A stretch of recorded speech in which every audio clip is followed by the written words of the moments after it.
क्यों बच्चों, आज हमारे फिजिक्स की जर्नी कहाँ जाएगी? आज हमारे फिजिक्स की जर्नी जाएगी क्लास 11th के टॉपिक डायमेंशन के यूज ऑफ डायमेंशन में।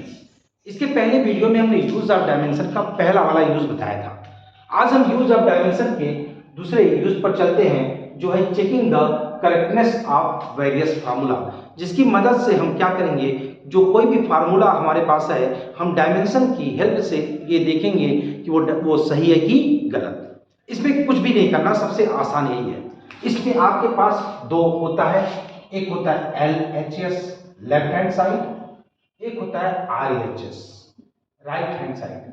किसी भी फिजिकल इक्वेशन के दो पहलू होते हैं, लेफ्ट हैंड साइड और राइट हैंड साइड। हम क्या देखेंगे क्या कि डायमेंशन ऑफ LHS और डायमेंशन ऑफ RHS आपस में क्या होगा, इक्वल। अगर डायमेंशन ऑफ LHS और डायमेंशन ऑफ RHS आपस में इक्वल आता है, अगर आपस में इक्वल आता है तो हम कहेंगे कि ये फार्मूला करेक्ट है। और अगर दोनों डायमेंशन बराबर नहीं आता, इक्वल नहीं आता है, तो हम कहेंगे ये फार्मूला करेक्ट नहीं है बल्कि इनकरेक्ट है। बहुत ही इंटरेस्टिंग है, बड़ी मजा आती है। कम से कम 2 एग्जाम्पल तो हम लोग करेंगे, फिर हम लोग थर्ड वाले पे आएंगे। अभी हम पहले 2 पे बात करते हैं। बहुत ही आसान टॉपिक, बहुत ही मजेदार, बहुत ही अच्छा लगेगा, बच्चों को बहुत अच्छा लगता है। जैसे चलो सबसे पहले मैं एक एग्जाम्पल ले लेता हूं, कोई भी एग्जाम्पल। मैंने कह दिया आपके पास है t = 2 पाई √L/z।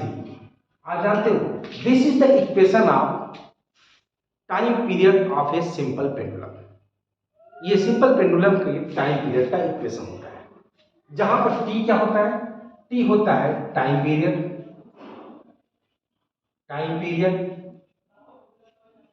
L क्या होता है, लेंथ होती है, और g क्या होता है, ग्रेविटेशनल एक्सेलरेशन।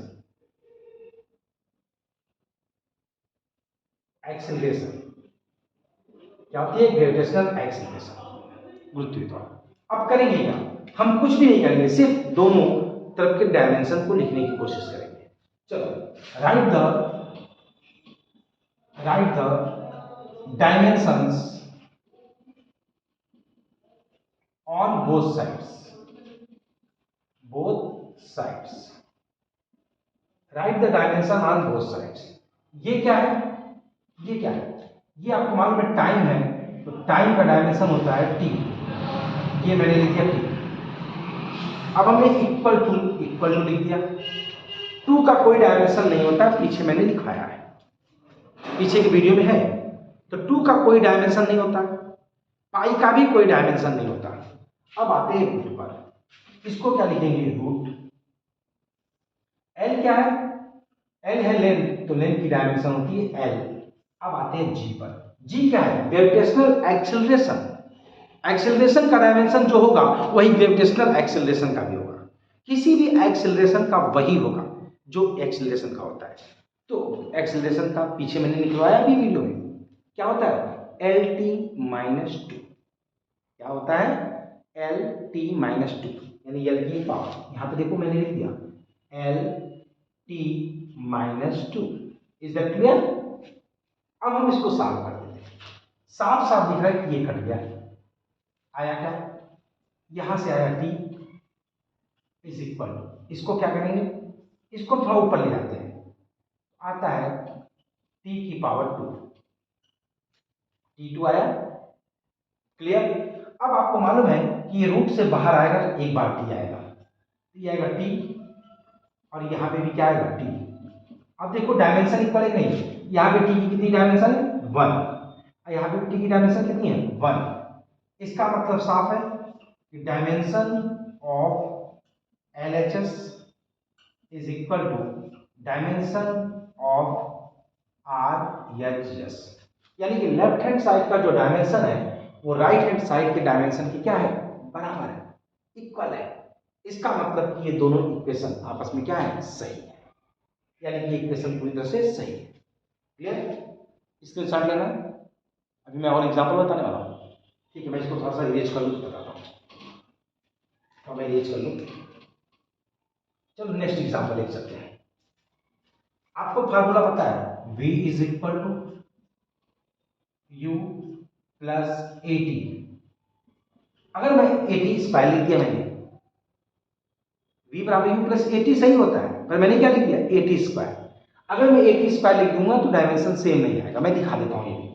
जैसे v क्या है, वेलोसिटी, वेलोसिटी की dimension L T minus one is equal to u का dimension L T minus one अब प्लस a का डायमेंशन, a क्या है, acceleration L T minus two और टी स्क्वायर का क्या होगा, टी स्क्वायर। अब देखो ध्यान से, अगर मैं ऐसे करता तो क्या कहता, एल टी माइनस वन अब प्लस यहां से टी स्क्वायर से कैंसिल आउट हो गया ऐसे।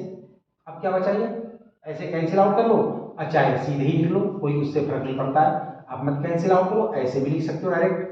यहाँ क्या हो गया, यल। अब देखो लेफ्ट हैंड साइड में क्या है, यल की डायमेंशन है टी की माइनस एक, यहाँ पे यल की एक टी की माइनस एक, लेकिन यहाँ पे तो चेंज है। इसका मतलब साफ है कि dimension of L H S is not equal to dimension of R H S. इसका मतलब कि ये इक्वेशन सही नहीं है, इक्वेशन सही नहीं है। अगर इस इक्वेशन में, अगर ये इक्वेशन ऐसा होता, मैं इरेज करूं, अगर ये इक्वेशन ऐसा होता v बराबर u प्लस ए टी, अब देखते हैं, right the dimension on both sides.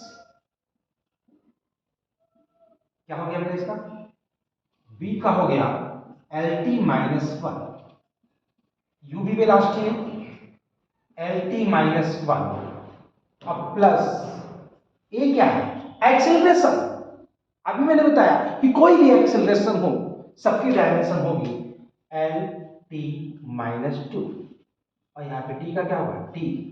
अब यहाँ पे टी की वन पावर, यहाँ पे वन पावर, किसको देखो कैसे करोगे, एल टी माइनस वन अब प्लस यहाँ पे देखो बेटा माइनस टू है और यहाँ पे वन पावर है, तो आप जानते हो माइनस टू अब plus one is equal to minus one, I L T की पावर माइनस वन और यहाँ पर एल टी माइनस वन।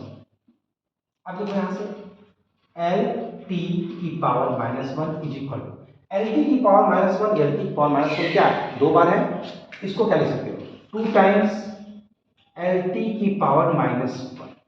अब आप हमको बताओ dimension of L H S, dimension of R H S equal है कि नहीं है। अब देखो बच्चों को कंफ्यूजन होता है, वो सोचते हैं कि यहाँ पे तो एल टी की पावर माइनस वन है, यहाँ पे टू टाइम्स है, तो डायमेंशन इक्वल नहीं होगी। जबकि मैं पहले ही बता चुका हूँ कि डायमेंशन पावर होती है बेटा, इस टू से कोई मतलब नहीं है, क्योंकि टू की कोई डायमेंशन नहीं होती। यहाँ पर एल की कितनी डायमेंशन है, वन, टी की कितनी है, माइनस वन, यहाँ पर भी एल की कितनी है, वन, टी की कितनी है, माइनस वन। इसका मतलब dimension of L H S is equal to dimension of R H S. इसका मतलब ये इक्वेशन बिल्कुल राइट है। क्या है, राइट। चलो एक एग्जांपल और कर लेते हैं, तो मैं इरेज कर लूं इसको, स्क्रीनशॉट लेना है ले लो, हट जाता हूं मैं, क्लियर। अब इसकी अब एक इक्वेशन और लेते हैं, देखो कैसे, S is equal to u t plus half a t square. यहां पे यस क्या है, यस डिस्टेंस है, क्या है, डिस्टेंस। तो क्या लिखेंगे, right the dimensions on both, क्या चाहिए बेटा, साइड्स। अब यस की डायमेंशन कितनी होगी बेटा, एल होगी। यू क्या है, वेलोसिटी, वेलोसिटी का क्या होता है, एल टी माइनस वन और टी टाइम है, तो टाइम का क्या होगा, टी। ये सब मैं पीछे बता चुका हूं। अब प्लस वन बाई टू की डायमेंशन कितनी होती है, वन बाई टू की कोई डायमेंशन नहीं होती है, मैंने पहले भी चर्चा की है, तो वन बाई टू को छोड़ देंगे। ए की कितनी डायमेंशन है, एल टी की पावर माइनस टू और यहाँ टी का स्क्वायर है, तो टी का बार, दो बार टी का स्क्वायर। अब इसको साफ कर लो बेटा, यहां से आएगा यल, ये t की पावर -1 और t की पावर 1 आपस में कैंसिल आउट, आएगा क्या l, अब प्लस यहां पर t की पावर -2 t की पावर +2 फिर से कैंसिल आउट l, अब ये क्या हो गया l is equal to 2 times l। अब तो कोई कंफ्यूजन नहीं है, अभी मैंने बताया था, इसका मतलब इस 2 से कोई मतलब नहीं, क्या कहेंगे dimension of LHS is equal to dimension of RHS। इसका मतलब ये भी इक्वेशन हमारा क्या है, करेक्ट है। तो मेरे ख्याल से ये सेकंड वाला जो है यूज आपको बहुत अच्छे समझ में आएगा, और थर्ड वाला यूज तो बहुत ही मजेदार है, उसको मैं नेक्स्ट वीडियो में बताऊंगा। उसमें गैप बिल्कुल मत करना बेटा, ठीक है, एकदम कंटिन्यूअसली इसको पढ़ते चलो मेरे साथ साथ। क्लियर? तो चलते हैं अगली जर्नी पे, बाद में मिलेंगे। आप भी आराम कर लो और मैं भी आराम कर लेता हूँ, ठीक है बेटा।